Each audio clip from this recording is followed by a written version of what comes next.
समाज में बेटा और बेटी से जुड़ी बहुत सी रूढ़िवादी परंपराएं चली आ रही हैं, जैसे कि बेटी की शादी के बाद माता पिता उसके साथ नहीं रह सकते।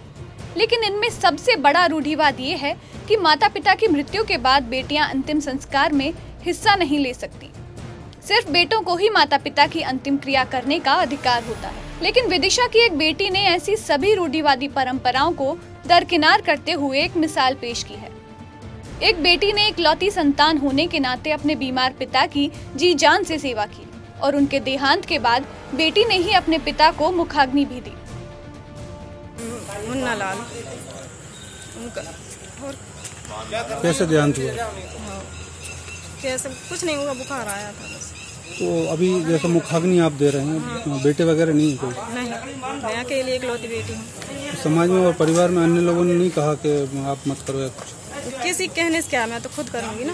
ये आपकी ही मेरी खुद की मर्जी है। मेरी पत्नी, उनका नाम है मीना सिंह, और जो उनके पिताजी थे ना, उनकी इकलौती संतान है और इस नाते उन्होंने खुद ये ठाना था कि मेरे पिताजी को मुखाग्नि में ही दूंगी।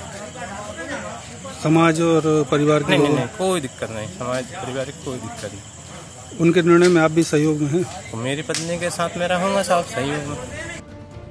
दरअसल अयोध्या वासी में रहने वाली मीना सिंह के पिता मुन्ना लाल पिछले कुछ सालों से अपनी बेटी और दामाद पुरुषोत्तम के साथ ही रह रहे थे। उनकी बीमारी के चलते उन्हें भोपाल में भर्ती कराया गया था, जहां रविवार को उनका देहांत हो गया, जिसके बाद सोमवार शाम को विदिशा के मुक्तिधाम पर उन्हें अंतिम विदाई दी गई। विदाई के मौके पर मुखाग्नि उनकी बेटी मीना सिंह ने ही दी। मीना के इस फैसले में उनके पति पुरुषोत्तम ने उनका पूरा साथ दिया।